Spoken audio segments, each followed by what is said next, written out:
The North African desert stretches endlessly in all directions. Pale sand, scattered rocks, shimmering heat that distorts the horizon into wavering mirages. The sun beats down with merciless intensity.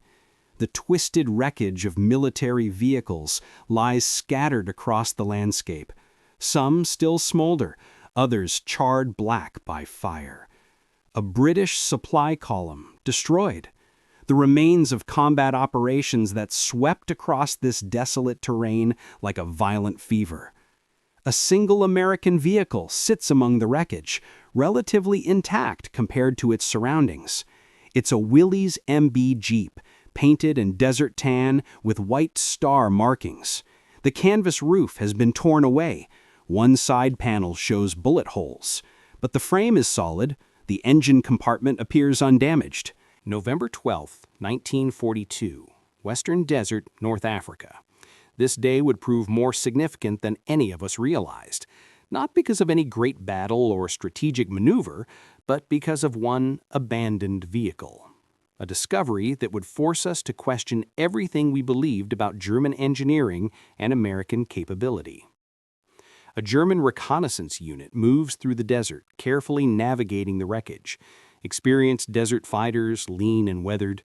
Their vehicles, primarily Kübelwagens and trucks, move with practiced efficiency. The unit commander is Oberfuhrer Klaus Richter, mid-50s, sharp, intelligent eyes. His face is lined by sun and command decisions made under pressure. He moves with the assured bearing of a career military officer. Behind him, a younger officer, Hauptsturmführer Werner Bauer, approximately 30, points toward the American Jeep. "Sir, the vehicle ahead, American make. The crew abandoned it. No bodies in the cab." Have the men establish a perimeter.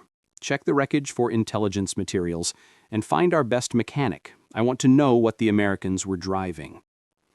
Bauer speaks into a radio in rapid German.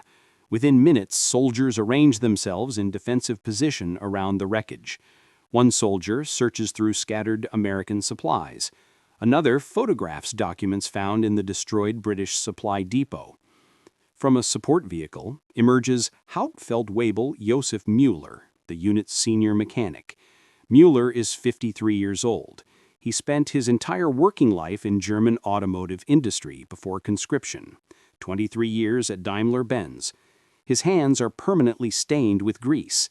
His face is intelligent, observant, with the careful expression of a man who thinks before speaking in military hierarchy. Müller approaches Richter with a slight bow of respect. "Sir, you requested the mechanic." "Feldwebel Müller." "Exactly the man I wanted.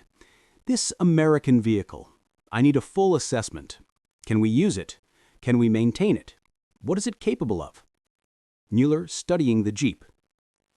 "I will examine it, sir.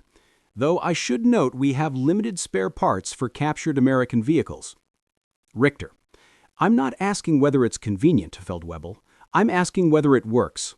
Take 30 minutes. Gather whatever information you can. Report back." Richter walks away to confer with other officers. Müller stands alone before the American vehicle, studying it with the careful gaze of a craftsman examining unfamiliar work. He pulls on leather gloves, work gloves worn thin by years of use. He walks around the Jeep, slowly, not hurrying, taking in every detail.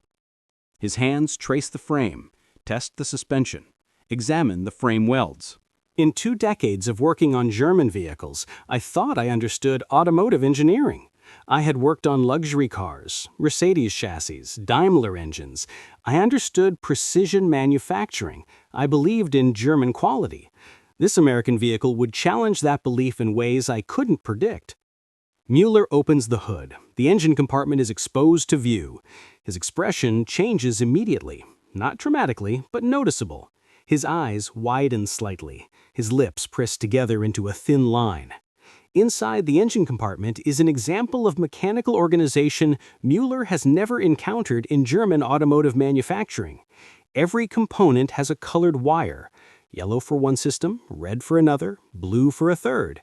Each wire is labeled clearly. Components are painted in contrasting colors. Nothing is hidden behind panels or buried beneath other equipment. The first impression was of order, not the obsessive order of German engineering where perfection is pursued regardless of cost or complexity, but a different kind of order, an order designed for rapid comprehension, for maintenance by someone unfamiliar with the vehicle, for repair under field conditions. Mueller reaches into the engine compartment. He touches an electrical connector. It's designed to disconnect easily, without special tools. He examines a fuel line. It connects with a simple coupling that a soldier could disconnect with gloved hands. Nothing requires special tools. Nothing requires technical knowledge beyond basic mechanical competency. He continues his examination. Other mechanics from the unit begin arriving, called forward by word of mouth. A young mechanic named Friedrich Koch, barely 25 years old, trained at Stuttgart factory, stands nearby watching Mueller work. Feldwebel Mueller. Is it a good vehicle? Wait, help me disconnect this engine fastener. Standard bolt, yes? Koch reaches in, locates the bolt, uses a standard wrench to loosen it. It comes free easily. Every bolt was standard. Every fastener is interchangeable. In German vehicles, we use specialized fasteners, proprietary components, precision engineering designed for factory assembly by skilled technicians.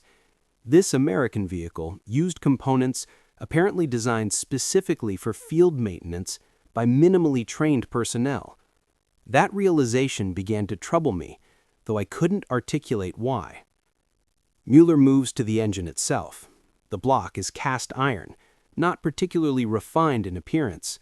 The casting shows roughness that German engineers would consider unacceptable, but the design is elegantly simple. 4 cylinders in straightforward configuration. The carburetor is basic, the ignition system is conventional, the cooling system uses a simple radiator with standard tubes. Mueller, standing back, speaking to Koch. What do you observe about the construction? Koch, carefully. It's simpler than German engines, sir. Less refined. Mueller, correcting him gently. Simpler, yes. Less refined, perhaps. But consider the implications. This engine appears designed to be manufactured quickly. The casting is rough because smooth castings require longer cooling times. The tolerances seem generous, designed for ease of production rather than precision engineering. Mueller reaches down and traces the manufacturing marks in the cast iron. I began to understand a fundamental truth that afternoon in the desert. This vehicle wasn't designed by engineers attempting to create the finest automobile possible. It was designed by engineers attempting to create an automobile that could be manufactured in massive quantities using semi-skilled workers. Different design philosophy, different objectives, different results. Mueller traces the engine's specifications. Displacing 134 cubic inches, producing 60 horsepower at 4,000 RPM. Not impressive by German standards, a Kübelwagens air-cooled engine produced similar power in a lighter, more efficient package. But something about this simplicity begins to suggest a different logic to Mueller's experienced eye. He moves to examine the transmission. It's basic, almost crude in design, but it's serviceable. A soldier could understand it. A mechanic could repair it without technical training beyond a few weeks of instruction. Koch, quietly to Mueller. Should we recommend trying to use it, Feldwebel? Mueller, considering carefully. I don't yet know what to recommend, but I understand why the Oberfuhrer wanted an assessment. This is not a vehicle designed for perfection. It's designed for function under difficult conditions using minimally trained personnel. Mueller closes the hood. 30 minutes have passed. Oberfuhrer Richter stands waiting with several other officers.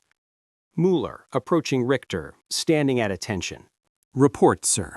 The vehicle is American manufactured, Willys design, 4-wheel drive. The engine is 4 cylinders, cast iron, relatively simple design. All components appear to be standard interchangeable parts.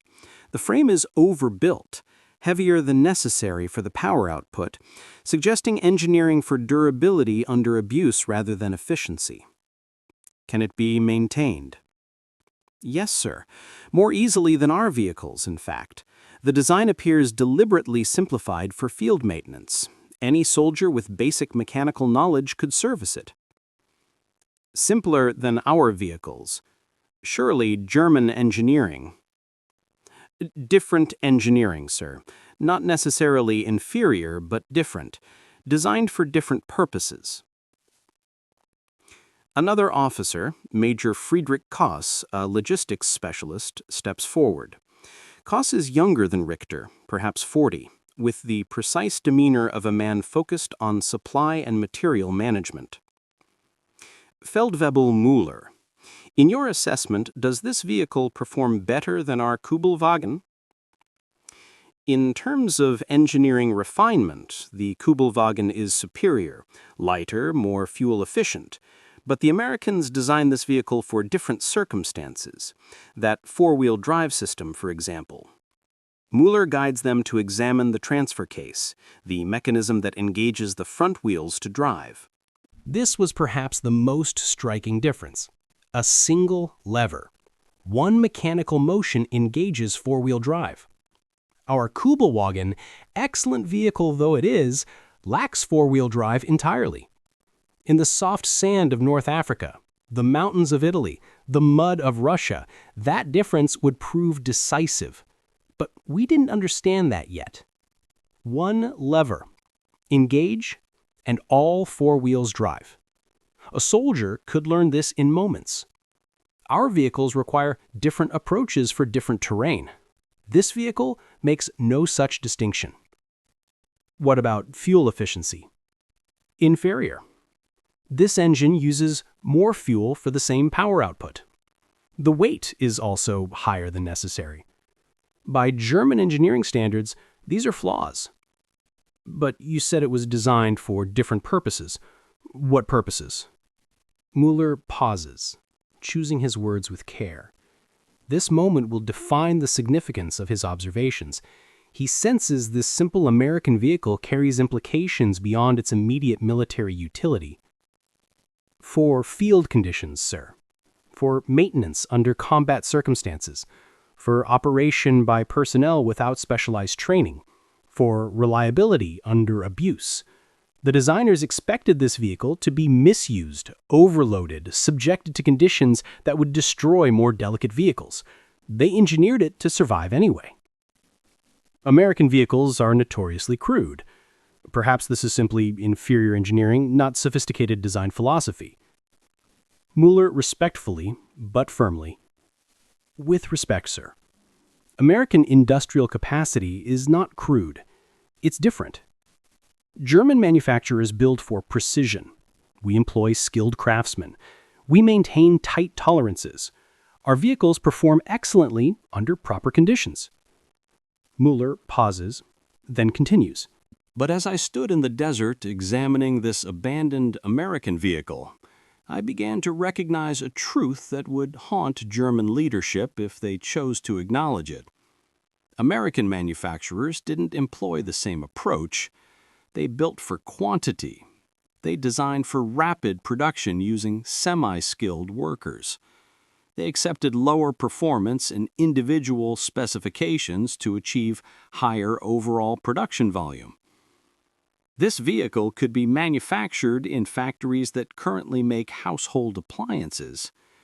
German vehicles require precision manufacturing capacity dedicated to military production. The implications are significant. Richter, can we use it? Yes, sir, we can use it. Better than we should be able to. Better in some respects than our own vehicles for desert warfare. Richter, then we will use it. Assign it to the reconnaissance squadron. Let's observe how it performs. Over the next 3 days, Müller oversees testing of the captured Jeep. He and Friedrich Koch load it with supplies far exceeding its rated capacity. They drive it across terrain where the Kübelwagen becomes trapped. They push it to its limits. The Jeep absorbs everything without significant mechanical failure.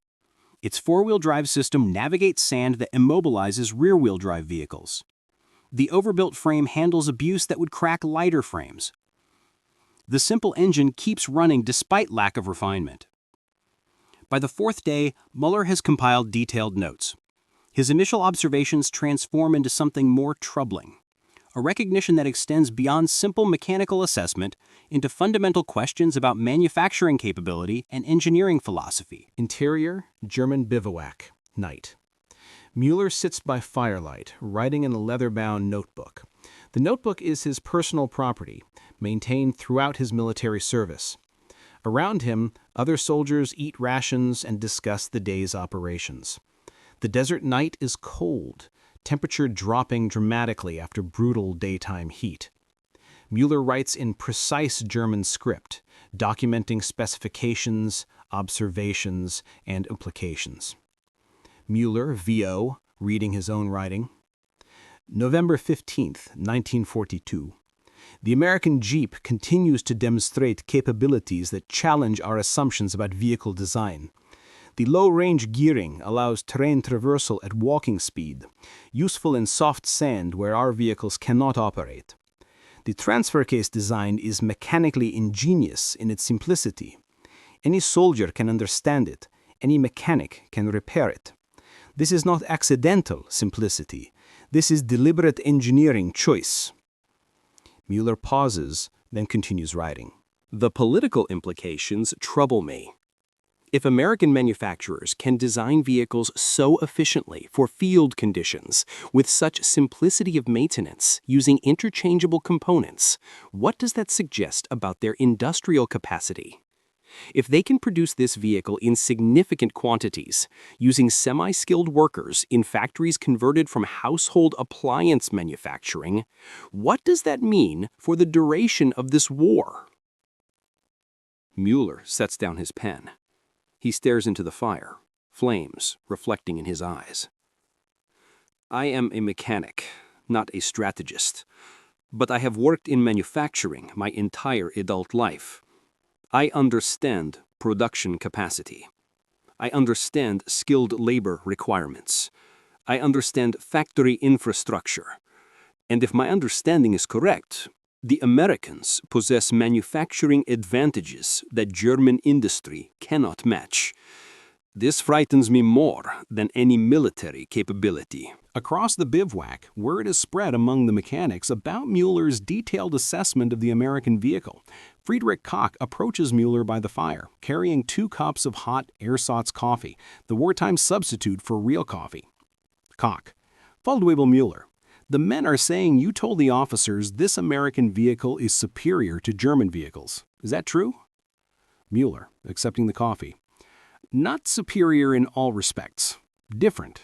Designed for different purposes. But in an important sense, yes. For desert warfare, with our current supply situations, and given the need for maintenance by personnel without specialized training, it is superior. Koch: How can American crude manufacturing be superior to German precision? Mueller, sipping coffee, considering: Because crude manufacturing, done in massive quantities, overwhelms precision manufacturing done in limited quantities. Because simplicity of maintenance matters more than engineering refinement when you're fighting in a desert hundreds of kilometers from proper repair facilities. Mueller looks at Koch directly. I realized, as I explained this to Friedrich, that I was articulating a truth that threatened German confidence. We had believed, since before the war, that German quality would overcome any quantitative disadvantage, that one German soldier was worth 2 of any other nation, that one German tank was worth 3 foreign tanks, that German engineering was simply superior. These beliefs had served German morale and justified our aggressive strategy. But studying that American vehicle, I began to suspect those beliefs might be incomplete. German engineering was superior in achieving perfection. But American engineering might be superior in achieving production. And in total war, production matters more. The officers won't want to hear that. No, they won't. That's why I'm only telling you privately. But I recommend you learn what you can from this vehicle. Study its design, understand its logic, because if I'm correct about what this vehicle represents, you may see many more American vehicles before this war ends. And we need to understand why they work so well despite being, by German standards, crude. Over the following weeks, the captured Jeep becomes something of a celebrity in the Africa Corps unit. Soldiers request driving assignments specifically to operate it. Officers recognize its superiority for reconnaissance missions. The simple controls, responsive steering, and reliable four-wheel drive make it invaluable in desert warfare, where traditional military vehicles often become bogged. Mueller continues his detailed observations, compiling them into a technical report that eventually makes its way through military channels to higher headquarters. The report is thorough, well-documented, and deeply troubling in its implications. I didn't intend my technical report to be read as a warning about American industrial capacity. I simply wanted to document the vehicle's mechanical characteristics and operational advantages. But the implications were impossible to ignore for anyone willing to think clearly about what those characteristics represented. The report circulates through German military command. Similar reports arrive from other fronts, from other units encountering American equipment with increasing frequency. A pattern emerges. American vehicles consistently demonstrate design philosophies emphasizing reliability and maintainability over engineering refinement. American weapons prioritize functionality over sophistication. American supply systems prioritize abundance over elegance. A large room filled with maps, documents, and filing systems. German officers and intelligence specialists work at desks, analyzing incoming reports from all combat zones. This is the nerve center where military leadership attempts to make sense of the vast, complex reality of global warfare. Oberstlieutenant Hans Weber leads the automotive analysis section. Weber is in his late 40s, a former automotive engineer who worked for BMW before conscription into the Wehrmacht. His office is organized with precision. Reports filed systematically, categorized by vehicle type, nation of origin, and date of acquisition. Weber sits at his desk, reviewing Mueller's technical report on the captured American Jeep. His face shows concentration, then concern.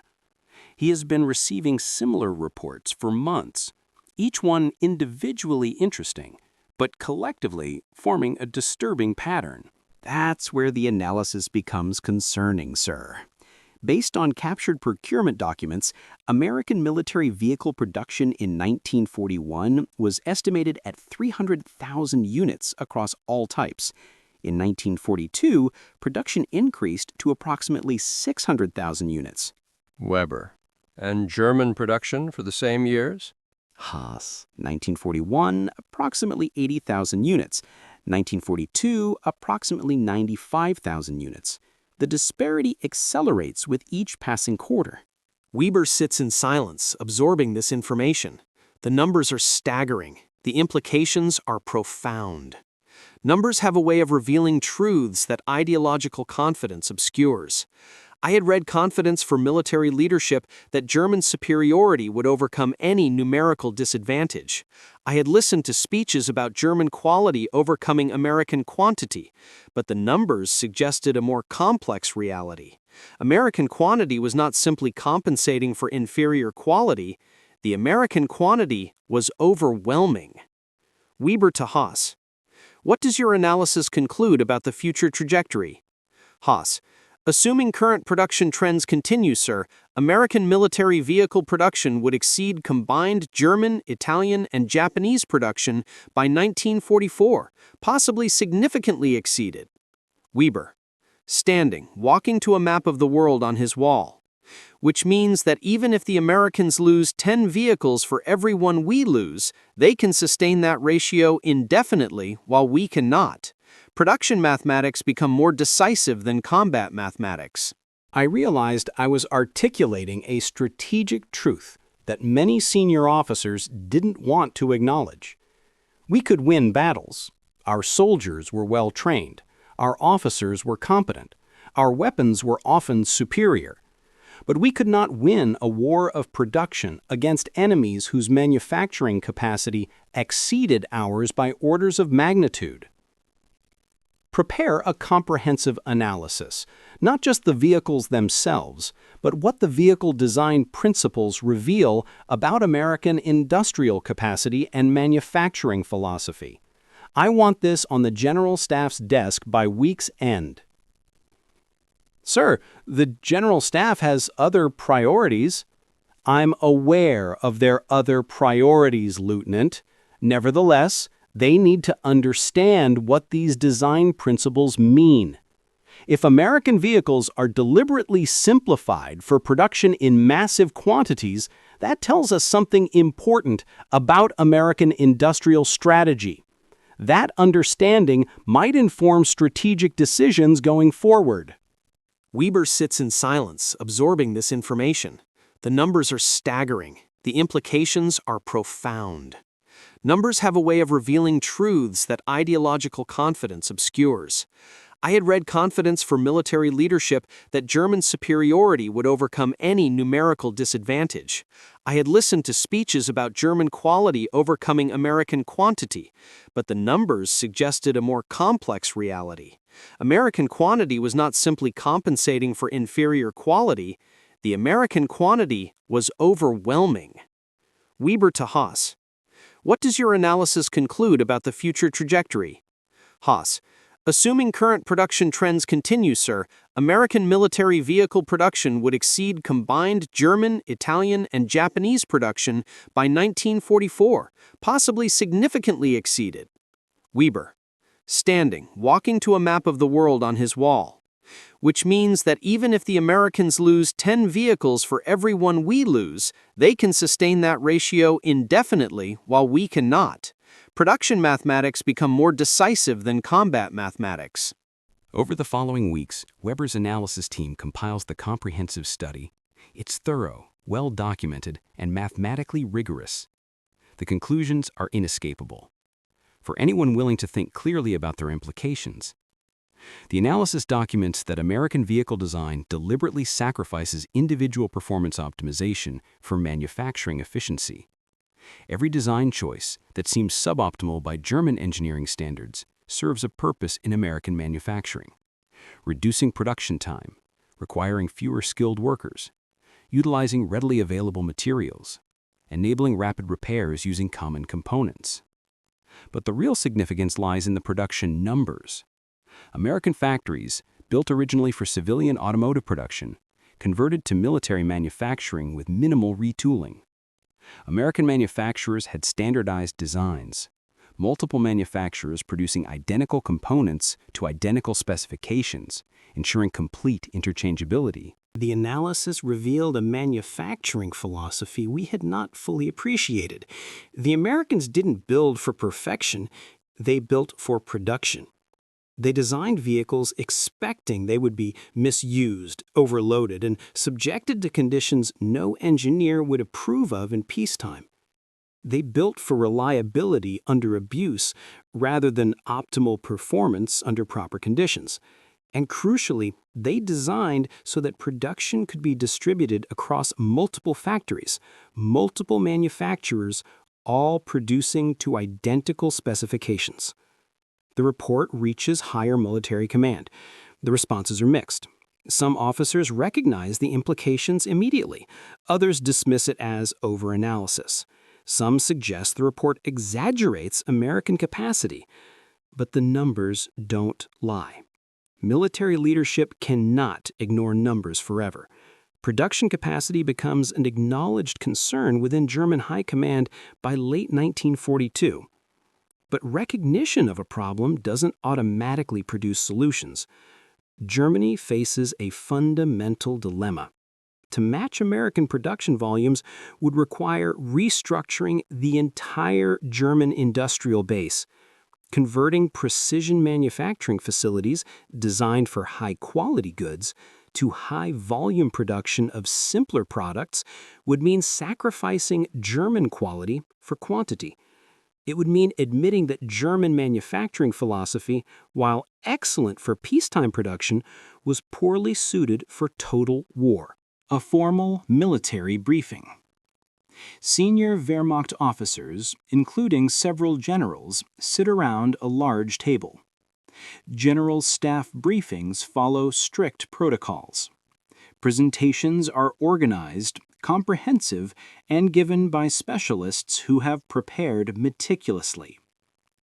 Oberst Heinrich Fischer, a general staff officer responsible for military production analysis, presents Weber's findings on American manufacturing capacity. Fischer addressing the assembled generals. Gentlemen, the analysis indicates American military vehicle production currently exceeds German production by a factor of 6. Assuming projected expansion of American manufacturing capacity continues, that ratio could increase to 10-to-1 by 1945. General Ernst Ludwig, the senior officer present, leans forward with focused attention. Ludwig: Colonel Fischer, are you suggesting American production capacity is superior to German capacity? Fischer: Not superior in all respects, sir. American manufacturing emphasizes quantity over quality. Individual vehicles are often inferior in engineering refinement to German equivalents, but the aggregate productive capacity far exceeds German capacity. General Friedrich Hoffmann, another senior officer, speaks with barely concealed skepticism. Hoffmann: This analysis assumes American production continues at current rates, but American production is vulnerable to air attack. The Luftwaffe. Fischer, carefully: The Luftwaffe has recognized this vulnerability, sir. Bombing campaigns against American production facilities have been authorized and planned. However, American production is geographically dispersed. American industrial capacity is distributed across the continental United States, thousands of kilometers from our bombing range. So we cannot stop American production through air attack? Not realistically, sir. The sheer scale of American production, distributed across hundreds of factories, makes comprehensive disruption virtually impossible. Then what is your recommendation, Colonel? My recommendation is strategic, sir. We cannot match American production volume, but we might adjust German strategy to minimize the disadvantages that production disparity creates. More efficient logistics, more standardized components across vehicle types, reduced variety in vehicle designs to increase production efficiency. In other words, copy American methods. Adapt them, sir, not copy them. German engineering excellence remains our advantage. But production efficiency is an American advantage we must respect. The discussion continues, but the implications are clear to everyone present. Germany faces a production disadvantage that military capability cannot overcome.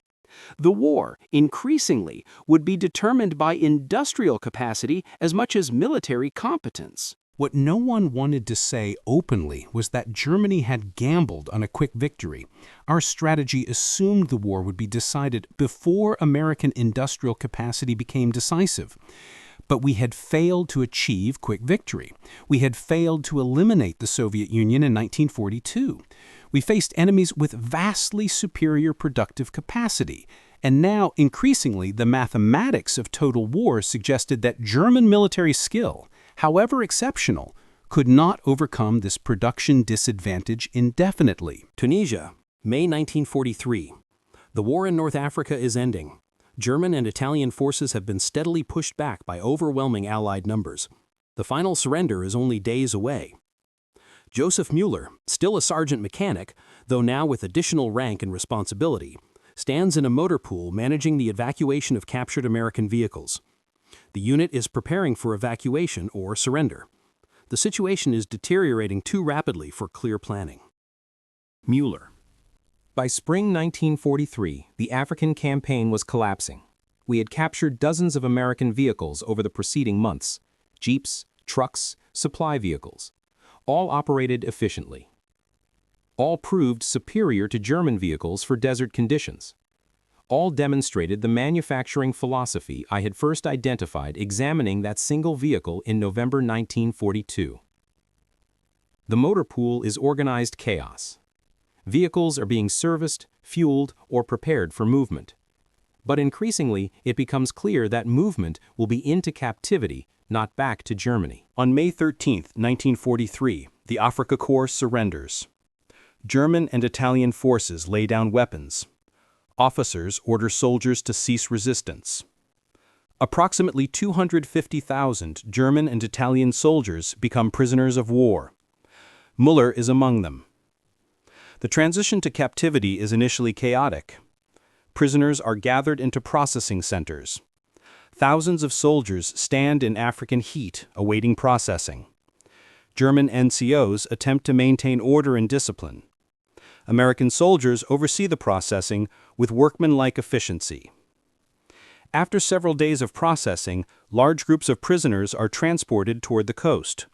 American trucks, sturdy Dodge cargo vehicles, manufactured with the same design philosophy Müller has come to recognize, transport thousands of prisoners. Everything about American logistics impressed itself upon my consciousness during that journey to captivity. The sheer abundance of vehicles, the casual efficiency with which American soldiers operated them, the complete mechanization of supply and transport. German forces still relied on horses for significant portions of logistics. American forces were completely motorized. Müller sits in the back of an American truck with dozens of other German prisoners. The truck moves efficiently through North African terrain. Around him, hundreds of other American vehicles operate with mechanical precision.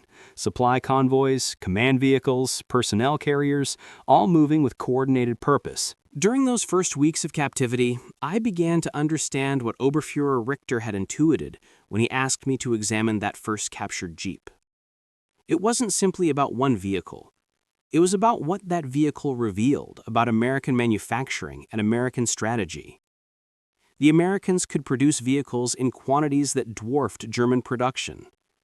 They could distribute those vehicles throughout their armies. They could afford to lose vehicles without causing operational paralysis. The journey to the coast takes several days. American military police oversee the prisoner transport operations. The efficiency is remarkable.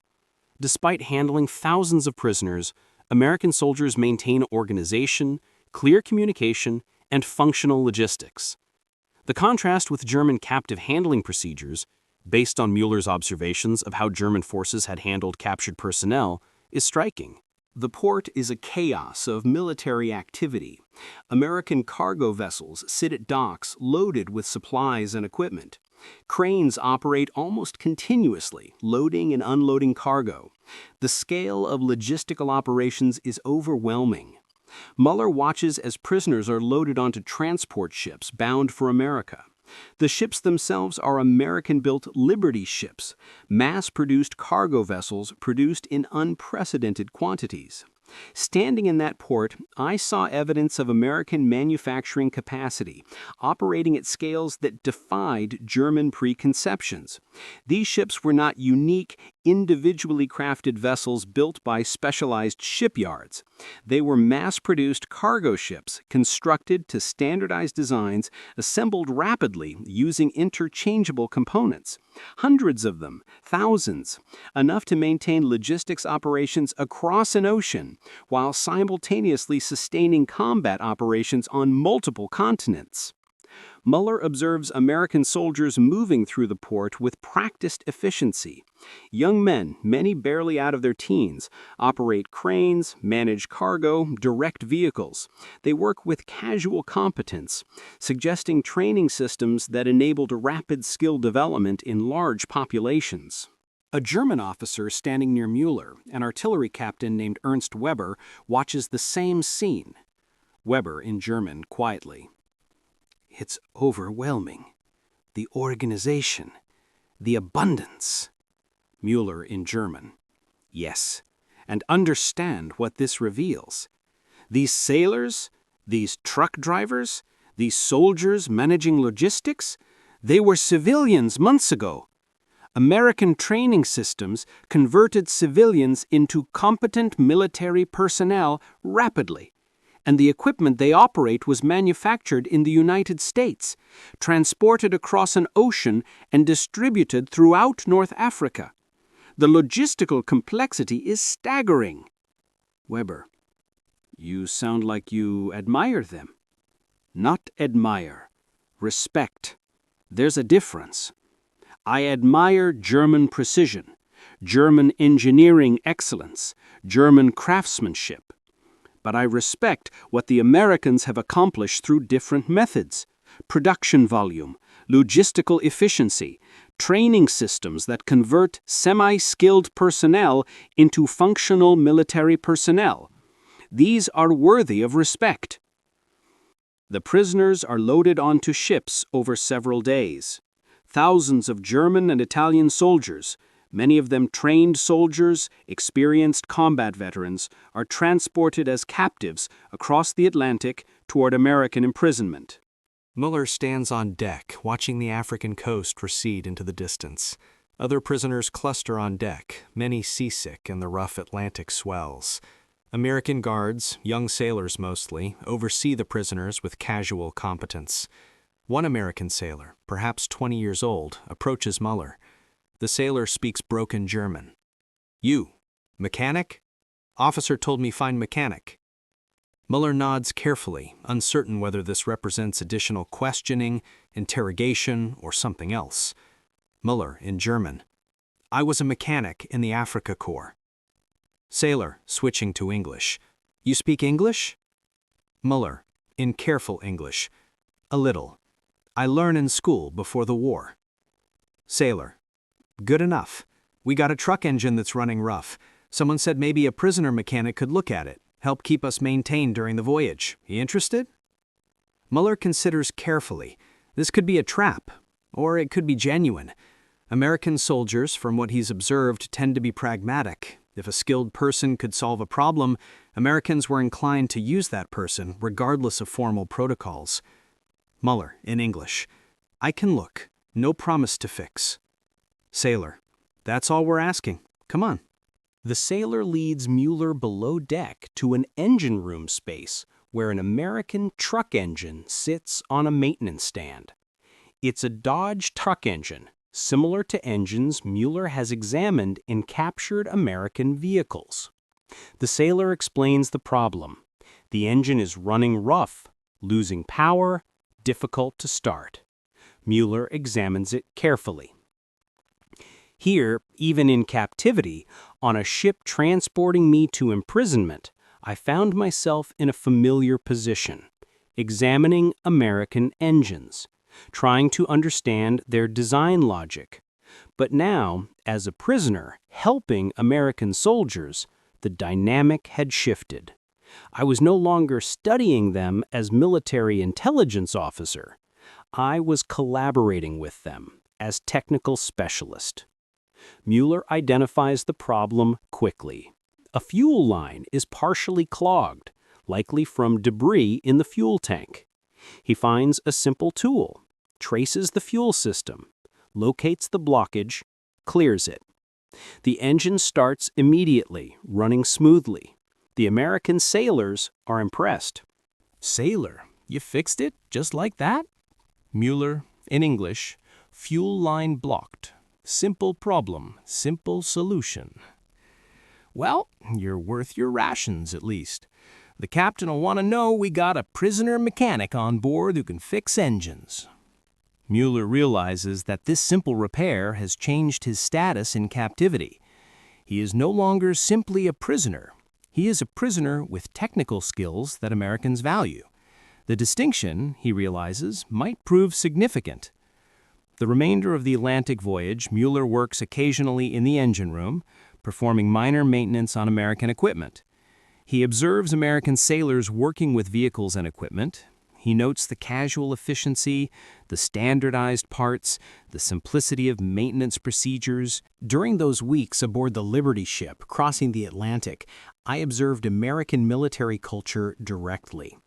Young Americans, many lacking extensive military training or technical expertise, operated complex equipment with casual competence. They had been trained rapidly, educated in standardized procedures, and given equipment designed for easy maintenance. The result was military efficiency achieved through systematic training and simplified design rather than through traditional military discipline or elaborate hierarchical structure. Late May 1943.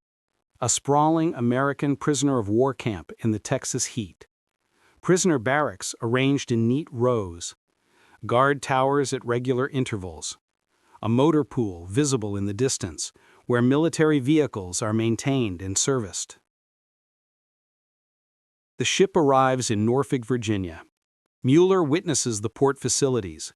The scale is staggering. Cranes operate continuously. Supply vessels line docks.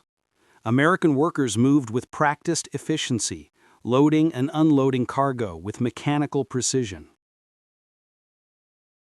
The port at Norfolk revealed scales of military logistics that German military planning had never contemplated. Ships arrived and departed continuously. Cargo was handled by mechanical systems rather than manual labor. Cranes lifted loads that would have required teams of workers in German ports. The efficiency was absolute. The organization was perfect. The abundance was overwhelming. Mueller and thousands of other prisoners are transported by American military train across the continental United States. Mueller watches through train windows as America passes by. He observes factories, industrial facilities, roads filled with American civilian vehicles. The productive capacity evident in the American landscape contradicts everything German propaganda had suggested about American weakness or industrial limitation. As we traveled across America, I began to understand why Jeep had impressed me so profoundly. It wasn't an aberration. It wasn't an exception. It represented a systematic approach to manufacturing that pervaded American industry. Every factory visible from the train appeared to be operating at full production. Every road carried civilian vehicles, evidence of consumer production continuing despite war. Every town showed evidence of prosperity. American civilian population appeared well-fed, well-clothed, well-supplied. This was a nation with productive capacity that could sustain both civilian consumption and military production simultaneously. As we traveled across America, I began to understand why the American Jeep had impressed me so profoundly. It wasn't an aberration. It wasn't an exception. It represented a systematic approach to manufacturing that pervaded American industry. Every factory visible from the train appeared to be operating at full production. Every road carried civilian vehicles, evidence of consumer production continuing despite war. Every town showed evidence of prosperity. American civilian population appeared well-fed, well-clothed, well-supplied. This was a nation with productive capacity that could sustain both civilian consumption and military production simultaneously. The train arrives at Camp Hearn, Texas. The camp is enormous. Thousands of prisoners, mostly German, live in organized barracks. The camp operates with American military efficiency. Kitchen facilities produce meals on schedule. Medical facilities function professionally. Guard rotations maintain security without excessive brutality. Mueller is assigned to the motor pool section of the camp. The American camp commander, a Major George Patterson, meets with Mueller and several other skilled prisoners. Major Patterson, in English, speaking through a German interpreter. We have a significant motor pool operation here. Trucks, jeeps, command vehicles, all require maintenance. We understand you have mechanical experience. The Army needs mechanics. Prisoners who volunteer for work assignments receive better rations, easier assignments, and consideration for repatriation. Are you interested in motor pool work? Mueller responds affirmatively through the interpreter. Within hours, he is assigned to the motor pool. The motor pool is well organized and fully equipped. American sergeants oversee the operation. Tools are abundant and readily available. Parts storage areas are filled with supplies.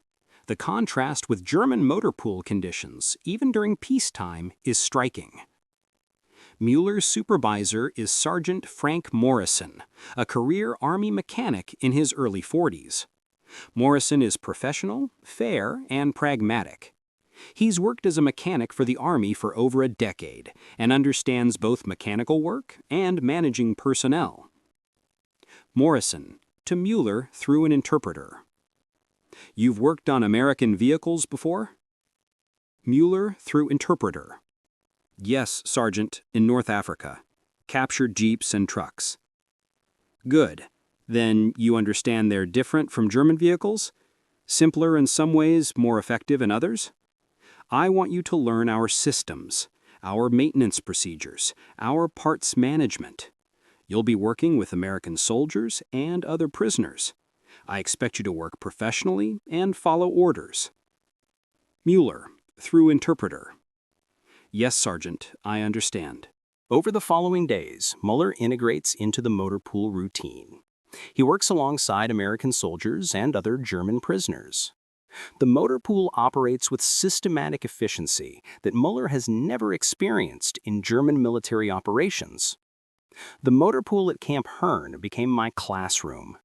Every vehicle that arrived from maintenance taught lessons about American manufacturing philosophy. Every American mechanic I worked with taught techniques for maintenance that prioritized simplicity and speed over precision. Every interaction with American soldiers revealed cultural attitudes toward equipment that differed fundamentally from German approaches. A young American private, approximately 20 years old, named Donald Chen, works next to Mueller on a captured German Kübelwagen that requires maintenance. Chen is originally from Nebraska, a farm boy drafted into the Army. You know, this German vehicle is really well made, but man, it's complicated to work on. Everything's in a different place than on our equipment. Different tools required. Mueller understands enough English to follow the conversation. He responds carefully. German engineered design for quality, but not for quick maintenance. Yeah, that's the thing. Our stuff isn't as nice, but I can fix it faster. You give me an engine with color-coded wires and standard parts, I can work on it even if I didn't go to mechanic school. Your vehicles need people who understand the system. That is true, but your vehicle's not as refined, not perfect. Perfect's not important out here. Working is important. If a Jeep breaks down in the desert, I don't care if it's perfect. I care if I can get it running again fast. Your system's beautiful, but our system's practical. Over weeks, working alongside American soldiers, Mueller begins to grasp the philosophical divide between American and German approaches to manufacturing. German philosophy assumed vehicles would be operated and maintained by skilled technicians who understood engineering principles. American philosophy assumed vehicles would be operated and maintained by semi-skilled workers who simply followed procedures. The insight crystallized for me one afternoon when Sergeant Morrison assigned me to train 3 American soldiers on maintaining captured German vehicles. The soldiers struggled. They couldn't understand why parts didn't interchange. They didn't have the specialized tools German maintenance required. They didn't have the training background that German soldiers received. But they were intelligent and motivated. The problem wasn't with them. The problem was that German equipment had been designed for a different type of soldier and a different type of maintenance system. Mueller begins teaching American soldiers how to maintain German equipment. He also learns American maintenance procedures by working with Sergeant Morrison and other experienced American mechanics. Sergeant Morrison teaches Mueller American methods. Morrison, pointing to a Dodge truck engine. See, the thing about American vehicles is simplicity. Look at this engine. 4 cylinders, basic design, straightforward systems. Any part you need is available. Any tool you need is standard. We could take a brand new mechanic, train him in a week, and he could do routine maintenance. Mueller, through interpreter. German engines more complex, more performance. Sure, but complex means you need trained technicians. Complex means specialized tools. Complex means if you're broken down in the field, you're stuck until a specialist can reach you. With our vehicles, the soldier himself can often fix basic problems with standard tools and basic training. Mueller, that is different philosophy. Morrison, it's a philosophy that works for an army where soldiers come from everywhere. Farm boys, factory workers, guys from cities who never saw an engine before. You can't assume they're going to be highly trained mechanics. You design equipment they can figure out and maintain themselves. Mueller works in the motor pool for months. He observes how American vehicles are maintained. He sees how parts are distributed. He understands how spare parts are stockpiled, organized, and made available. The entire system is designed for rapid, efficient maintenance using minimally trained personnel. Working in the Camp Hearn motor pool, I absorbed lessons that would influence my perspective for the rest of my life. American manufacturing wasn't inferior to German manufacturing in absolute terms. It was different. It was optimized for different purposes. American vehicles were designed to be produced rapidly, maintained easily, and operated by personnel without extensive training. German vehicles were designed to achieve maximum performance through precision engineering and tight tolerances. In a perfect world, German design philosophy made sense. In a war where supply lines stretched across continents and where trained mechanics were in short supply, American design philosophy proved more effective. One evening, a senior American mechanic named Robert Kelly, a man in his 50s who had worked in civilian automotive manufacturing before the war, takes Mueller on a personal tour of the motor pool. Kelly is interested in Mueller's perspective on the differences between American and German manufacturing. Kelly, through interpreter, before the war, I worked for Ford. We made civilian vehicles. The company believed that vehicles should be built so that average people could maintain them. Not everybody who owns a car is a skilled mechanic. So Henry Ford believed in designing for simplicity and availability of parts. Mueller, through interpreter. American philosophy. Exactly. American manufacturers believed that the customer needed to be able to maintain the vehicle themselves. Parts needed to be available everywhere. Maintenance procedures needed to be simple enough for someone without specialized training. That's how Ford designed the Model T, simple enough that a farmer could maintain it with basic tools and basic knowledge. Mueller. German manufacturers did not think this way. Kelly. No. German manufacturers build for perfection, for precision, for skilled mechanics who understood engineering. That made German civilian vehicles excellent machines. But when war came, that philosophy became a liability. Because in war, you need to produce vehicles rapidly in vast quantities. You need to maintain them using personnel without extensive training. You need to be able to repair them in field conditions using whatever's available. Mueller listens carefully, understanding most of the English. Mueller. So, American design philosophy better for war? Kelly. Not better in absolute terms, but better for the specific conditions of modern warfare. Total war requires mobilization of entire economies. You can't rely on skilled craftsmen. You need rapid production using semi-skilled workers. American manufacturers understood that instinctively from civilian experience. German manufacturers had to learn it. Mueller realizes he has been in captivity for months now, and rather than feeling despair or resentment, he has been learning.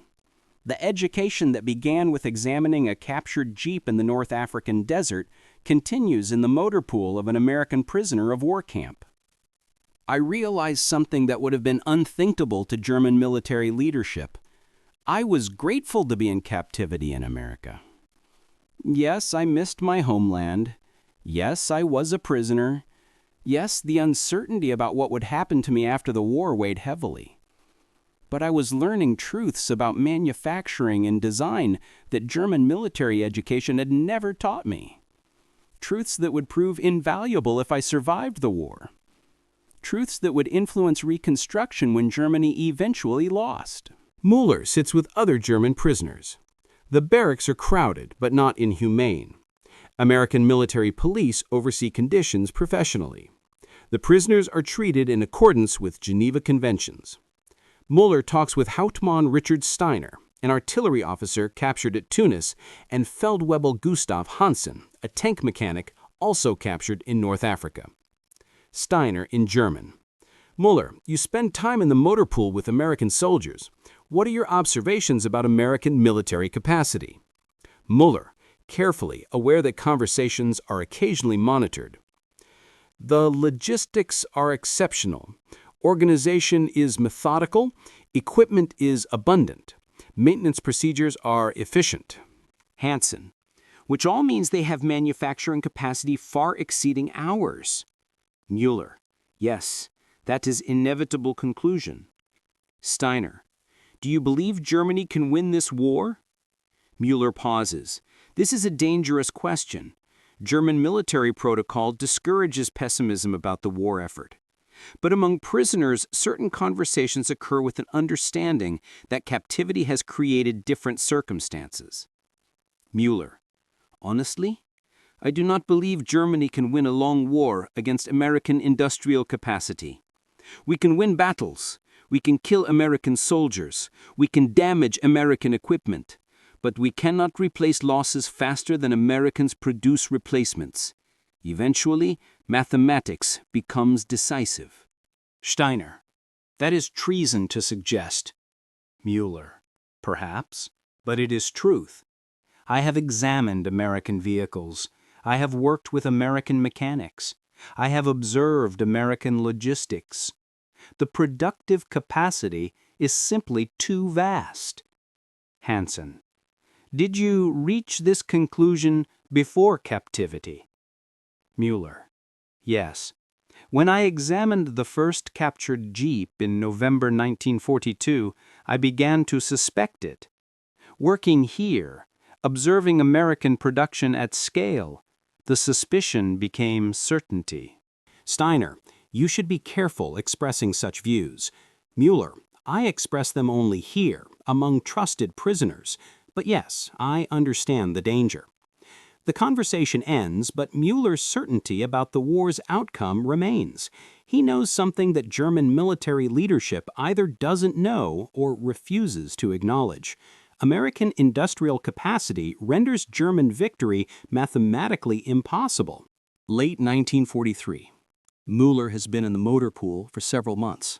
He is recognized as skilled and reliable. American soldiers trust him.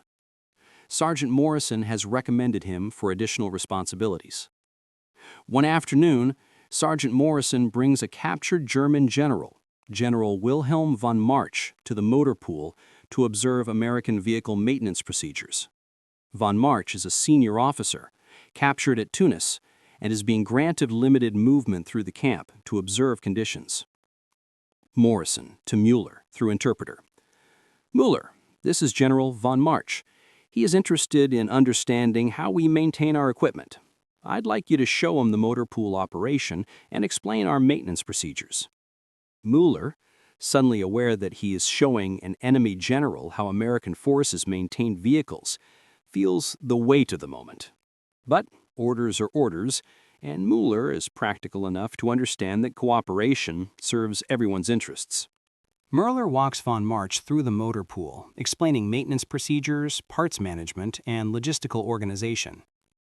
Von March, in German, to Mueller. You have been a prisoner here for some months? Yes, General. Since June. I was captured in Tunisia. Von March. And you work voluntarily in this motor pool? Yes, General. The work is skilled labor. The conditions are better than barracks, and I find the work interesting. Interesting. You are helping the enemy maintain their equipment? Interesting. You are helping the enemy maintain their equipment. With respect, General, I believe the war is decided. American manufacturing capacity exceeds German production by orders of magnitude. By helping American mechanics maintain vehicles, I am accelerating processes that are already inevitable. But I remain a soldier and follow orders. If American military command requests prisoner volunteers for motor pool work, I respond to that request. Von March examines Mueller carefully, understanding that Mueller has made a philosophical adjustment to reality. You believe the war is lost.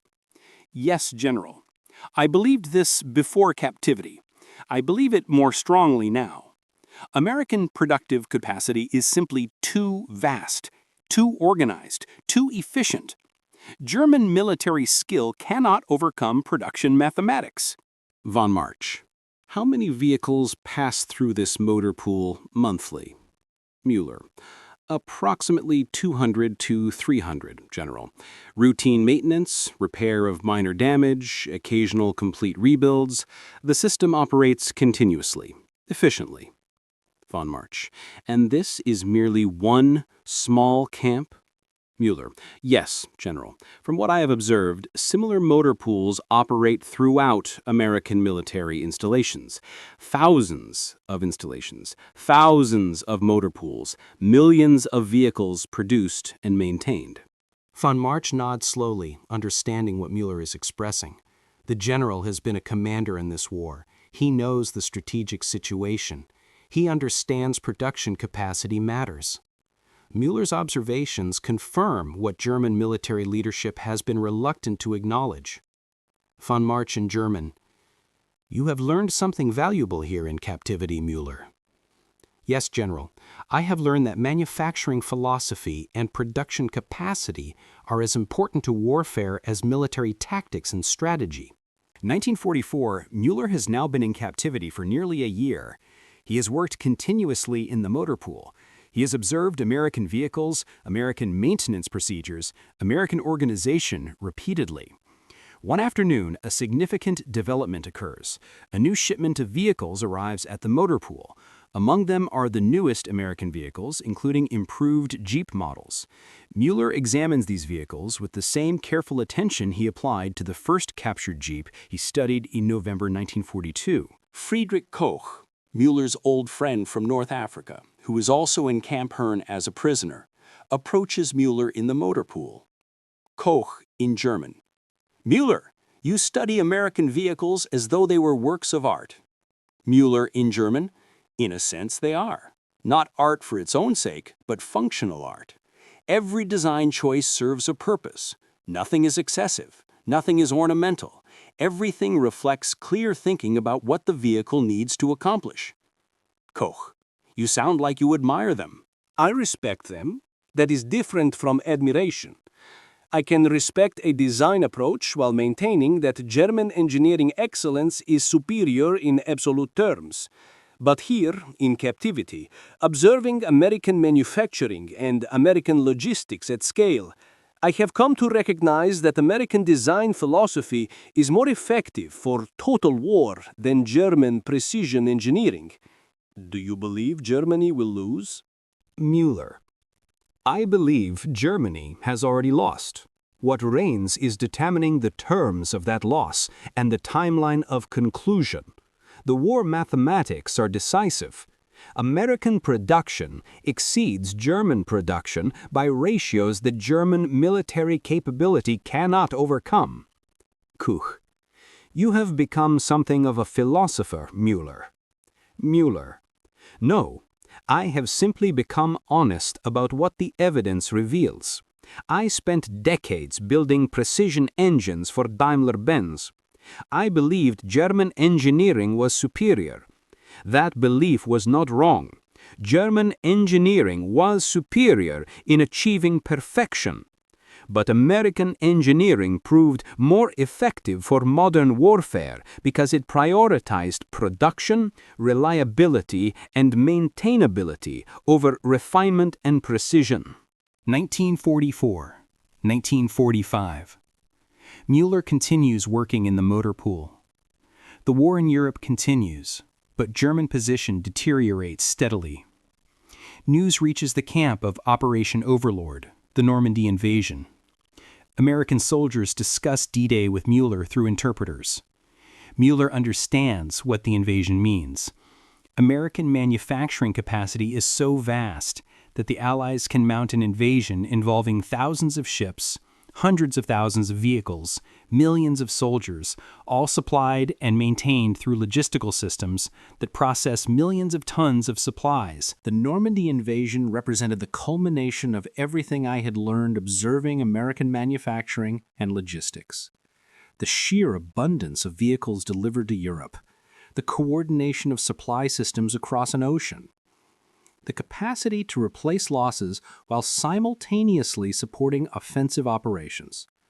All of this flowed from American manufacturing capacity, from American design philosophy that emphasized quantity and ease of maintenance, from systems thinking that understood logistics as comprehensively as operational strategy.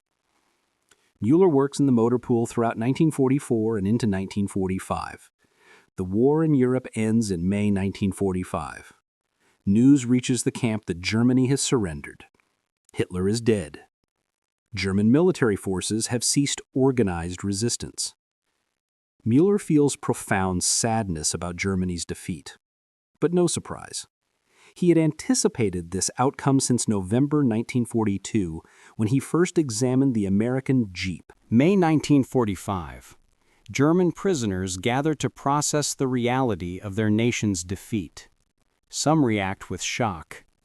Others, particularly those who had been in captivity and observed American capacity directly, respond with resignation and acceptance. Mueller sits with a small group of prisoners. The barracks are quiet. The news of German surrender has created emotional turmoil.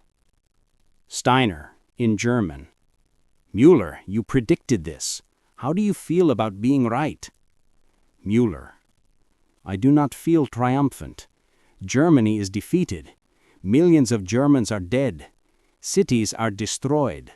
The nation is occupied by foreign powers. These are not occasions for satisfaction about accurate predictions. I feel sadness, but also a kind of relief that the uncertainty is finally resolved." Hansen: "What will happen to us, the prisoners?" Mueller: "That depends on American military decisions. We will probably be repatriated eventually. How quickly is uncertain. How we will be treated during repatriation is uncertain. But the war is finished. We will go home eventually." Mueller VO: "I realized that my years in captivity, which had seemed like tragedy and loss at the time, had actually been education. I had learned lessons about manufacturing, design philosophy, logistics, and production capacity that German military leadership never fully grasped. Those lessons would prove invaluable as Germany faced reconstruction." Late 1945, prisoner repatriation begins. Mueller, like thousands of other German prisoners, boards a ship bound for Germany. The ship is another American vessel, manufactured using the same production methods Mueller has come to understand intimately. The voyage across the Atlantic provides Mueller time for reflection. He thinks about his experiences in captivity, about what he has learned working in American motor pools, about what German industry needs to understand if Germany is to rebuild. "As I crossed the Atlantic, returning to defeated Germany, I understood that the war had taught lessons that transcended military strategy and tactics. The fundamental truth was about manufacturing and production. American approach had proven more effective than German approach for total warfare. This didn't mean German manufacturing was inherently inferior. It meant that German manufacturing philosophy, optimized for peacetime precision and quality, was poorly suited for warfare, requiring rapid production in vast quantities." January 1946. Mueller returns to Germany. What he encounters is devastation beyond what he imagined while in captivity. Cities are ruins. Infrastructure is destroyed. The civilian population is traumatized and undernourished. Mueller is processed through Allied control stations and eventually released to civilian status. He attempts to locate family members, with mixed success. Some survived the war, others did not. Mueller walks through the ruins of a German industrial city. The destruction is nearly total. Factories are partially destroyed or completely gutted. The infrastructure supporting industrial production is devastated. Walking through the ruins of German cities, I understood the scale of American destructive capacity. The bombing campaigns that had rained down on German industrial centers over several years had inflicted damage that German civil defense could not prevent. But this destruction itself was a product of American manufacturing capacity. American aircraft produced in quantities that overwhelmed. German air defense had carried bombs produced in American factories to German targets. The destruction was not an accident or aberration. It was a systematic consequence of American productive capacity applied to strategic bombing. Mueller finds work initially with Allied military occupation forces. His mechanical expertise is valuable. American officers seek experienced German mechanics to maintain vehicles in occupation zones. An American captain named James Richardson, an officer overseeing vehicle maintenance in the occupation zone, recognizes Mueller's skills and offers him a permanent position supervising German civilian mechanics working on American vehicles. Richardson in English through interpreter. Mueller, you have experience maintaining American vehicles. You're fluent in both German and English. We need someone to supervise the German mechanics working on our motor pool. Interested? Yes, Captain. I am interested. Richardson, good. Your job is to train German civilians in American maintenance procedures and American vehicle design. Eventually, when occupation forces are reduced, these mechanics will maintain occupation vehicles without American supervision. Your job is to transfer knowledge. Mueller accepts the position. For the next several years, he works as a supervisor and trainer, teaching German mechanics American manufacturing and maintenance philosophy. Mueller works with young Germans, many of them former Luftwaffe or Wehrmacht mechanics. He teaches them American maintenance procedures, but more importantly, he teaches them the philosophy behind those procedures. Mueller in German to the trainees. American vehicles are not complicated to understand. They are designed deliberately to be simple. Every component serves a purpose. Every procedure has a reason. American philosophy assumes that soldiers without extensive training must be able to maintain equipment. Therefore, equipment is designed for simplicity. Components are interchangeable. Procedures are straightforward. Tools are standard. The trainees, hungry for work and income, learn eagerly. Mueller becomes known as a skilled teacher in a bridge between German and American mechanical traditions. Working with these young Germans, teaching them American methods, I realized something important. Germany had not lost the war primarily because German soldiers lacked courage or German officers lacked competence. Germany had lost because German manufacturing philosophy was unsuited for total war. But now, with American assistance and occupation, Germany had the opportunity to learn American methods, to adapt American production philosophy for German conditions, to create synthesis of German engineering excellence and American production efficiency. 1947. Mueller has been promoted to supervisor of the entire motor pool's German civilian operations. The American occupation has stabilized. American military leadership is planning long-term occupation and reconstruction. An American colonel, Colonel Henry Matthews, who oversees occupation logistics, invites Mueller to his office for discussion. Matthews, in English through interpreter. Mueller, you've been supervising German mechanics for over 2 years. I want your assessment. What are German mechanics learning from American methods?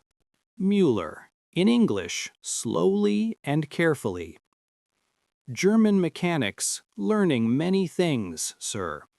American design philosophy. Simplicity more important than perfection. Interchangeable parts more important than specialized components.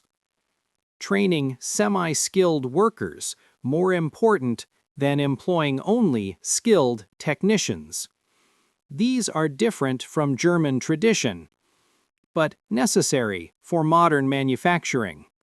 Matthews, do you believe these methods could be applied to German manufacturing generally? Yes, sir. If German automotive manufacturers combine American production efficiency with German engineering excellence, results could be exceptional. American vehicles good for mass production, German vehicles good for precision. Combination could be excellent. That's interesting. We're planning Marshall Plan reconstruction. German manufacturing will be rebuilt with American assistance. Do you have thoughts on how that reconstruction should approach vehicle manufacturing? Mueller considers carefully. He is being asked, indirectly, to influence German reconstruction strategy. German industry should learn what American industry knows about mass production, but should maintain German standards for engineering and quality. American vehicles, reliable and efficient, but not refined. German vehicles, refined but not efficient to produce. If Germany could produce refined vehicles efficiently using American production methods adapted for German conditions, Germany could become world leader in automotive manufacturing. That's helpful perspective. I'll pass that along to people planning reconstruction. Over the following years, Marshall Plan funds flow into Germany. German industry is rebuilt. American industrial advisors work with German manufacturers. The reconstruction explicitly incorporates American production methods. What began in the ruins of defeated Germany was a systematic transfer of American manufacturing knowledge to German industry. American advisors worked with German engineers to rebuild factories using American efficiency principles. German manufacturers studied American mass production techniques. The result was synthesis of German precision with American efficiency. This synthesis would eventually transform West Germany into an industrial powerhouse. 1950. Mueller visits the Volkswagen factory, which is being reconstructed and reorganized under American influence. The factory management has hired Mueller as a consultant on American manufacturing methods. The factory director, Ernst Bauer, meets with Mueller to discuss reorganization plans. Bauer. Mueller, you've worked extensively with American manufacturing methods. We're attempting to increase Volkswagen production. Currently, we produce approximately 30,000 vehicles annually. American manufacturers produce millions. What do we need to learn to increase production significantly? 3 things primarily, sir. First, design vehicles for manufacturing rather than for engineering perfection. Second, standardize components across model lines so purchasing an inventory becomes manageable. Third, implement assembly line techniques more efficiently. American manufacturers understood that semi-skilled workers working through repetitive steps produce more efficiently than skilled craftsmen attempting complete vehicle assembly. But Volkswagen vehicles are already relatively simple by German standards.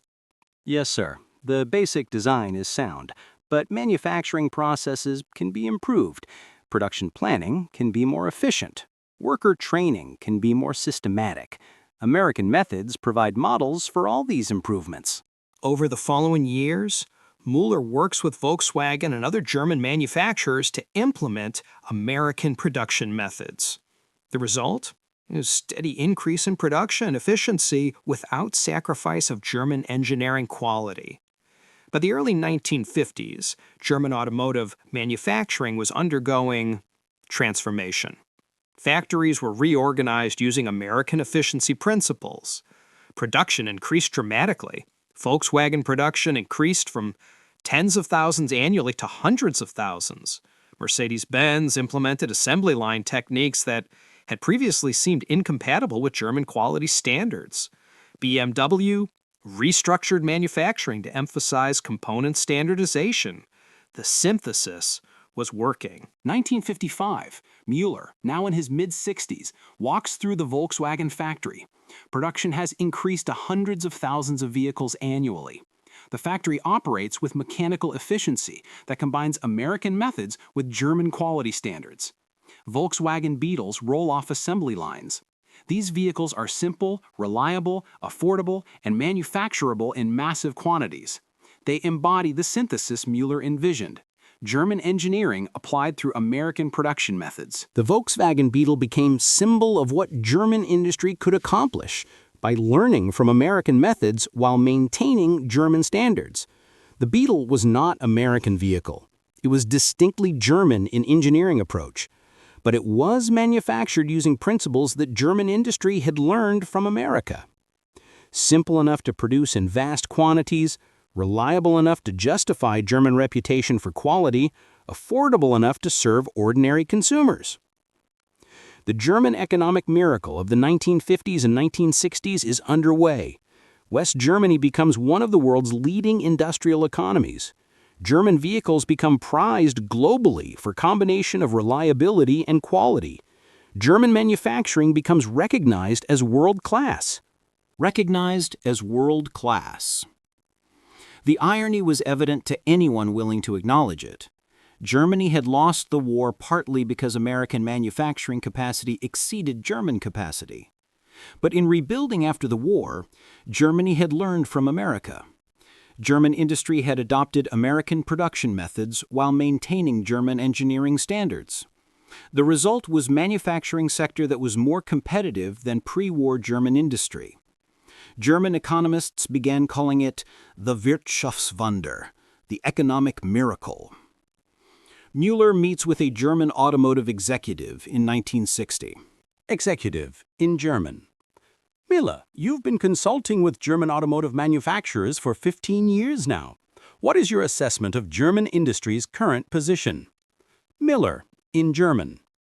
German industry is stronger than before the war. We learned important lessons from American methods. We maintain German standards for quality.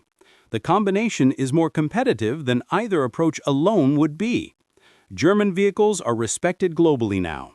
This would not have been possible without synthesis of German and American approaches. Executive. Do you believe this synthesis is sustainable? Müller. I believe it is the future. Nations that can combine quality with efficiency, precision with production, will prosper. Germany has done this.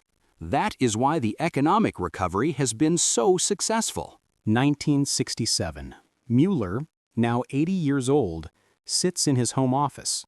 Around him are photographs, documents, and mementos from his lifetime.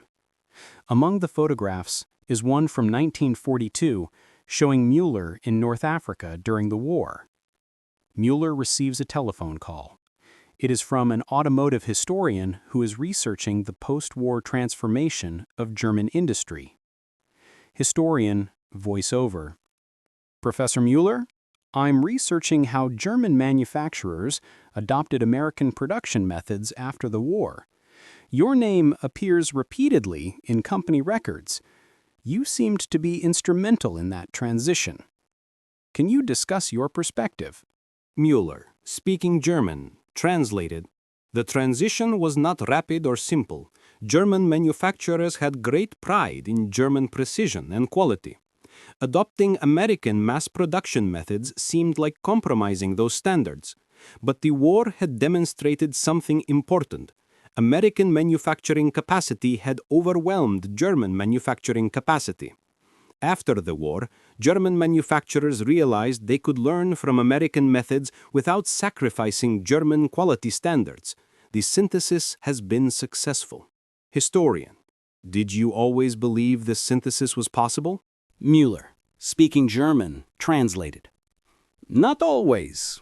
When I first examined an American Jeep in the North African desert in 1942, I believed American vehicles were crude and that American manufacturing was inferior.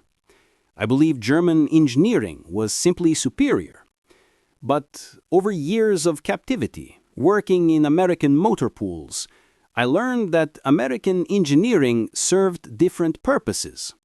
American vehicles were not designed for engineering perfection. They were designed for production and reliability in field conditions. Different design philosophy, different objectives, not inferior, but different. After the war, I understood that German industry could learn from American philosophy while maintaining German standards. That realization proved accurate. Historian, VO. Your perspective influenced German Reconstruction significantly.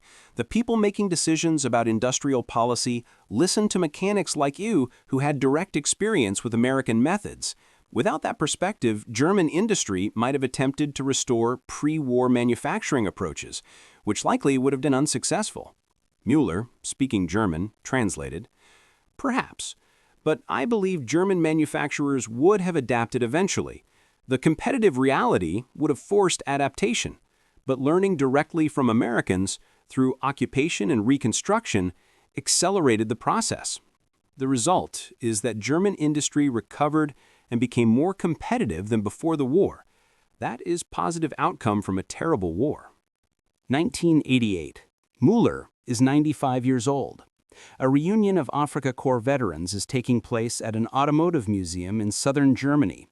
The museum has a special exhibition featuring vehicles from World War II, including a restored Willys MB Jeep. Müller arrives at the museum slowly, leaning on a cane. He is frail but alert. His mind remains sharp despite his advanced age. Other Afrika Korps veterans, all in their 70s and 80s, are present.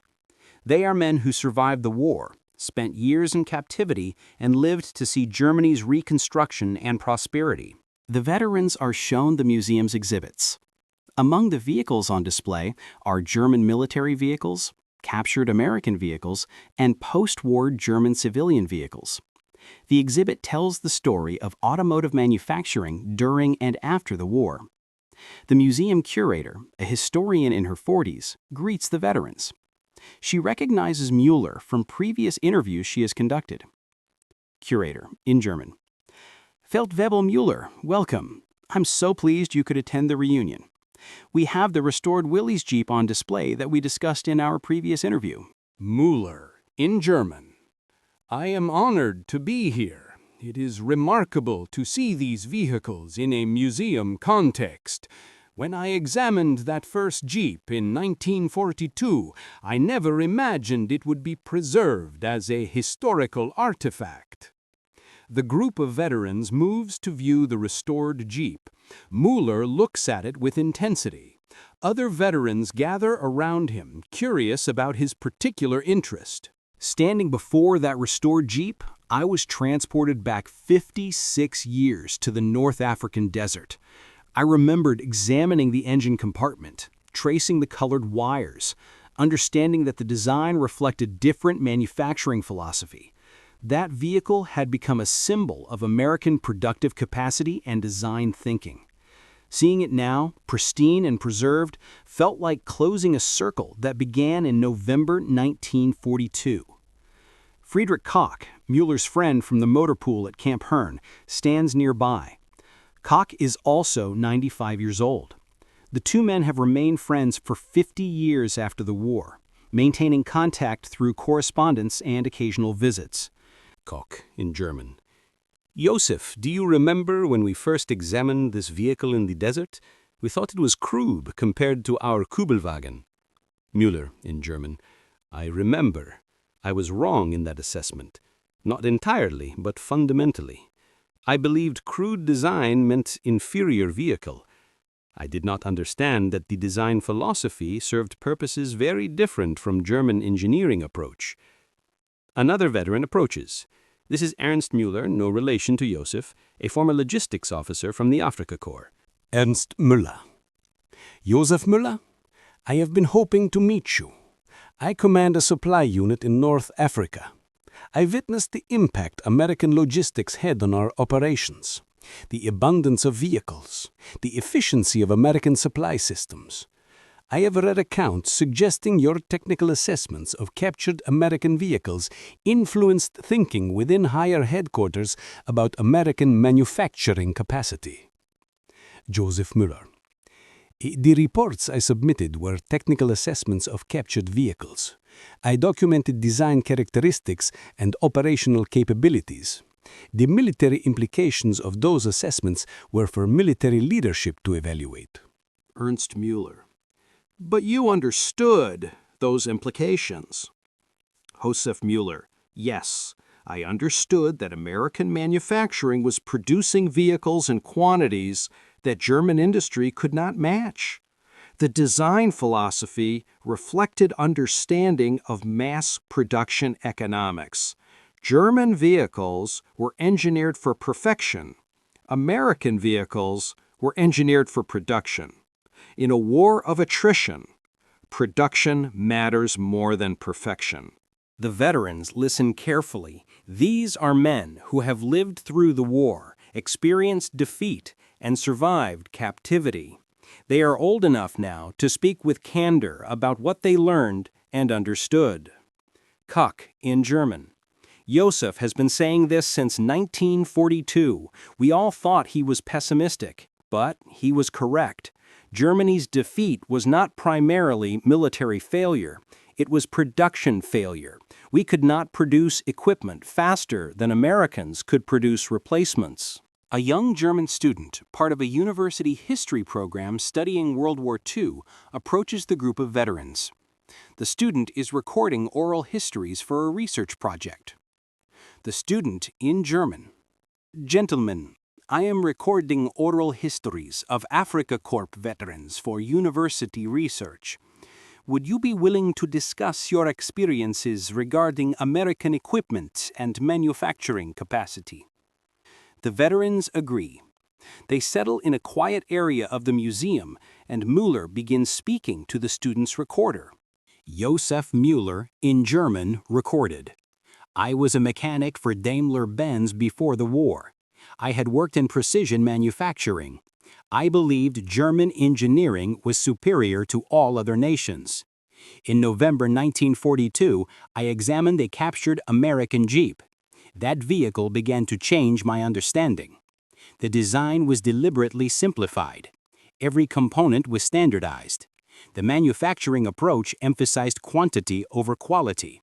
By German standards, the design was crude, but for the purposes it served, the design was excellent. The vehicle could be maintained by semi-skilled soldiers. It could be produced rapidly in massive quantities. It could survive abuse that would destroy more delicate vehicles. Over months in North Africa, I examined dozens of captured American vehicles. All reflected the same design philosophy: simplicity, standardization, emphasis on production. During captivity in America, I worked in motor pools maintaining American vehicles. I observed American manufacturing capacity directly. The scale was overwhelming. American factories produced more vehicles in a week than German factories produced in a month. This was not accident. It reflected systematic approach to manufacturing that prioritized production efficiency. After the war, I worked as consultant for German automotive manufacturers. I taught German mechanics American manufacturing methods. I worked with German engineers to implement American production techniques in German factories. The result was synthesis of German precision with American efficiency. This synthesis made German manufacturing competitive globally. German vehicles became known for combination of quality and efficiency that neither German nor American pre-war approaches could have achieved alone. The defeat taught humility. American methods taught functionality.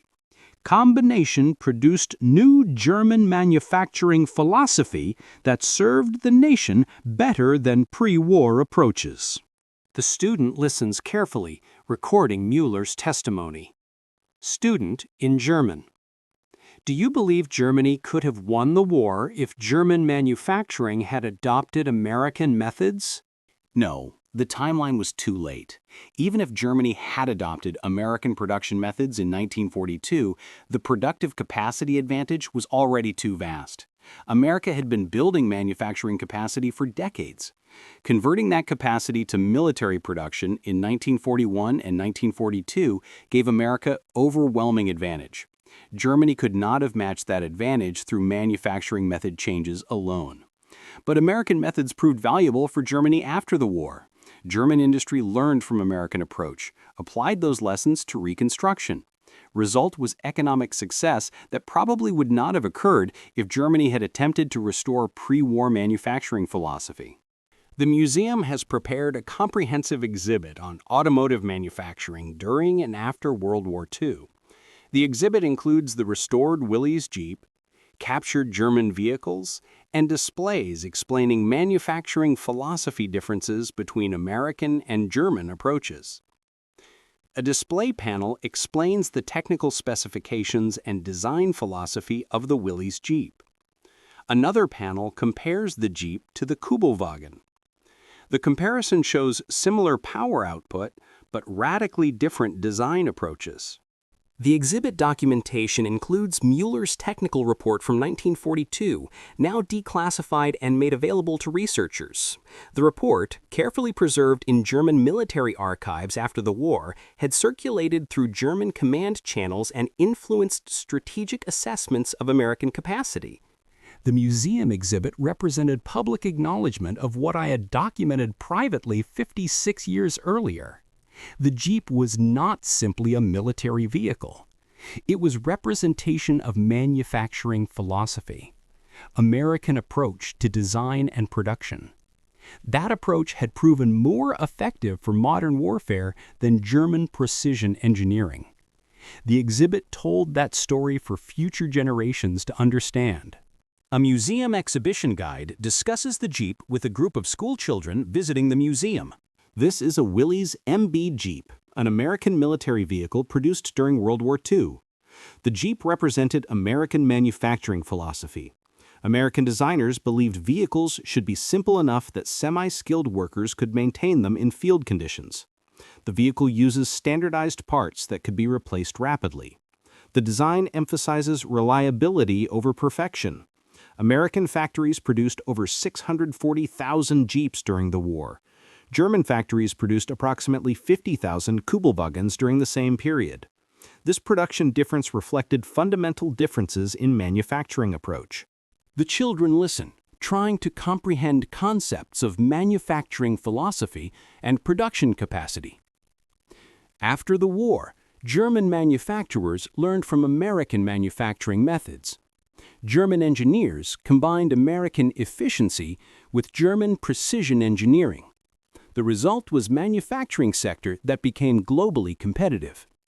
German vehicles became recognized for combining quality with efficiency. This happened because German industry was willing to learn from American methods. Mueller sits alone in his hotel room, reflecting on the day. He is 95 years old, attending a veterans reunion, seeing a historical museum that preserves vehicles from the war that defined his life. I have lived a remarkable life, though I did not recognize its significance when I was living it. I was a mechanic. I examined vehicles. I made technical observations. I submitted reports.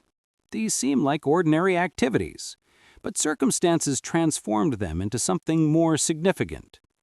The vehicle I examined in November 1942 became a symbol of American manufacturing philosophy that defeated Germany. The captivity I endured in America became education that influenced German reconstruction. The technical knowledge I gained became valuable commodity for German industrial recovery. Mueller looks at photographs on the hotel room desk, photographs from different periods of his life. A photograph from 1942 showing young Mueller in North Africa. A photograph from 1946 showing him in occupied Germany. A photograph from 1955 showing him consulting with German automotive engineers. A photograph from the present showing Mueller at the museum reunion. The Jeep taught me that assumptions about superiority require examination. German manufacturing philosophy was superior for peacetime production of high-quality vehicles. American manufacturing philosophy was superior for wartime production of adequate vehicles in vast quantities. Neither approach was inherently superior. They were optimized for different purposes. Mueller considers what the American mechanic Robert Kelly had told him in the motor pool at Camp Hearn decades earlier. Kelly had explained that American manufacturers believed customers should be able to maintain vehicles themselves. This philosophy transformed warfare. If American military vehicles could be maintained by semi-skilled soldiers using standard tools, then warfare could be sustained by armies that did not require extensive technical training for support personnel. American military organization reflected this manufacturing philosophy. Americans deliberately trained soldiers to operate and maintain equipment designed for simplicity. German military organization assumed equipment would be maintained by specialized technicians. That assumption worked in peacetime. In total war, American assumption proved more effective. Mueller looks out the hotel window at the German city below. A modern city, rebuilt after wartime destruction. German automobiles drive through the streets. Most of them are produced by German manufacturers. German Volkswagens, Mercedes-Benz vehicles, BMWs.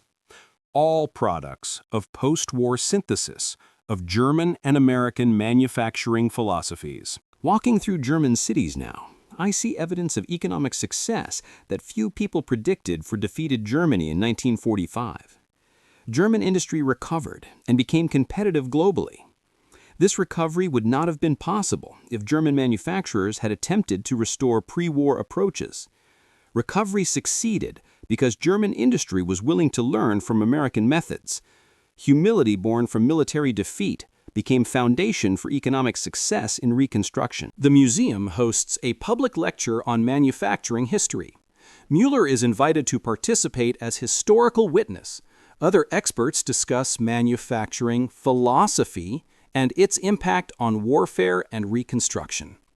An academic historian presents research on how manufacturing philosophy influenced World War II outcomes. Historien auf Deutsch zum Publikum.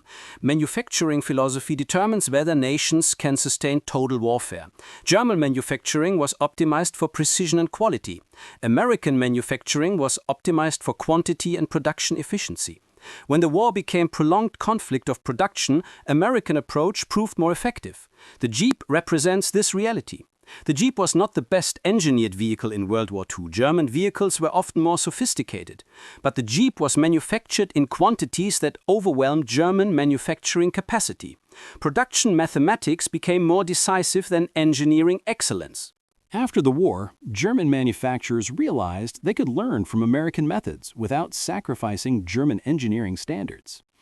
By adapting American production efficiency to German precision engineering, German industry became more competitive than pre-war German industry.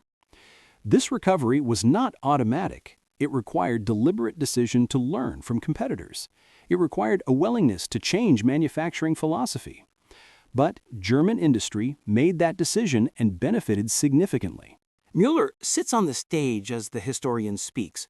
When the presentation concludes, Mueller is invited to comment. Mueller, in German, speaking to audience. I am a mechanic, not an academic, but I have experienced directly the manufacturing philosophies the historian described. I examined American vehicles captured in North Africa. I worked with American mechanics in captivity. I consulted with German manufacturers during Reconstruction. My experience confirms what the historian has documented. American manufacturing philosophy was more effective for total warfare. German manufacturing philosophy was more effective for peacetime quality. Synthesis of both approaches created a manufacturing sector stronger than either approach alone could have produced. I believe this lesson extends beyond warfare and beyond Germany. Manufacturing philosophy reflects cultural values and economic objectives. Understanding that different philosophies serve different purposes is important. Willingness to learn from other approaches is valuable. The Jeep was not a German vehicle, but German industry learned from the Jeep. That learning contributed to German prosperity. This is the lesson that seems important to preserve for future generations. Mueller walks slowly through the museum grounds with Friedrich Koch. Both men are elderly, moving carefully but still engaged mentally. They pause on a memorial wall, listing names of Afrika Korps soldiers who did not survive the war. Koch in German. Josef, we are among the last survivors of our generation. Most of the men we served with are gone. The war ended 56 years ago. To younger generations, it is ancient history. Müller in German. Yes, but the lessons remain relevant. The lesson about manufacturing, about design philosophy, about production capacity. These lessons influenced German Reconstruction. They influenced global manufacturing. They remain relevant for contemporary manufacturers trying to understand how to design and produce effectively. Müller and Koch stand together, two elderly men, survivors of a war that changed history and taught lessons about manufacturing and production that resonated for decades after. The Jeep was a teacher. It taught German mechanics that assumptions about engineering superiority required examination. It taught German military leadership that production capacity matters as much as military capability. It taught German industry that manufacturing philosophy could be adapted and synthesized rather than rejected or preserved absolutely. These lessons, learned in war and reinforced in captivity, became foundation for German prosperity and reconstruction. Müller looks at the Willys Jeep displayed in the museum behind protective glass. I never imagined when I first examined that vehicle in November 1942 that it would become symbol of American manufacturing philosophy, and that my observations would contribute to understanding of what that philosophy represented. I was simply a mechanic doing assigned work. But circumstances transformed that work into something historically significant. The Jeep became more than a vehicle. It became education. And that education proved invaluable. 2001. Müller is 98 years old. He lives quietly, maintaining correspondence with surviving friends and occasionally consulting with automotive historians interested in World War II manufacturing history. Müller prepares his personal papers for donation to a German historical archive. Among the papers are his original technical reports on captured American vehicles from 1942, his notes from captivity, his personal correspondence, his consulting work with German manufacturers. A representative from the German Historical Archive meets with Müller to organize the donation. Archivist in German: Feldwebel Müller, your papers represent valuable primary source material for understanding German military assessment of American manufacturing capacity during World War II. These documents will be preserved and made available to researchers. Müller in German. I am honored. These papers represent my life's work in automotive mechanics and manufacturing. More importantly, they represent lessons I learned about manufacturing philosophy, production capacity, and the importance of learning from competitors. I hope future generations can learn from these lessons. Archivist: your technical assessment of the captured Jeep from 1942 is particularly valuable. Military historians recognize that document as early acknowledgement of American manufacturing advantages. Few German officers were willing to make such assessments at that time. Müller: I was simply documenting what I observed. The implications were for others to evaluate. But I am grateful that the assessment is now recognized as historically significant. It suggests the lesson I learned is being preserved for future understanding. I have lived 98 years. I have worked as a mechanic for most of that life. I have examined vehicles from multiple nations and multiple eras. I have worked in German factories and American motor pools. I have consulted with manufacturers during Reconstruction. The most significant lesson I learned was from examining a single captured vehicle in a North African desert 59 years ago. That vehicle taught me that engineering excellence and production efficiency are different things. That manufacturing philosophy reflects cultural values and economic objectives. That nations willing to learn from competitors can adapt and synthesize approaches more effectively than either approach alone. Germany lost the war not because German soldiers lacked courage or German engineers lacked ability. Germany lost because American production capacity exceeded German capacity by orders of magnitude. That production capacity was product of manufacturing philosophy designed for rapid production using semi-skilled workers. German manufacturing philosophy was designed for precision and quality using skilled workers. After the war, German manufacturers realized they could combine German precision with American production efficiency. That synthesis created manufacturing sector more competitive than pre-war German industry. This recovery was directly a product of willingness to learn from American methods. The Jeep was a simple vehicle, but it represented complex truth about manufacturing and competition. That truth remains relevant. Nations and manufacturers that understand it prosper. Those that ignore it decline. The Jeep taught that lesson to German mechanics 59 years ago. That lesson shaped German history and influenced global manufacturing for decades. I am grateful I lived long enough to see the lesson vindicated and German industry successful. I am grateful I lived long enough to see younger generations preserve the history of this lesson in museums and academic studies. The Jeep was simply a vehicle, but it became teacher of truths that transcended warfare and transformed manufacturing.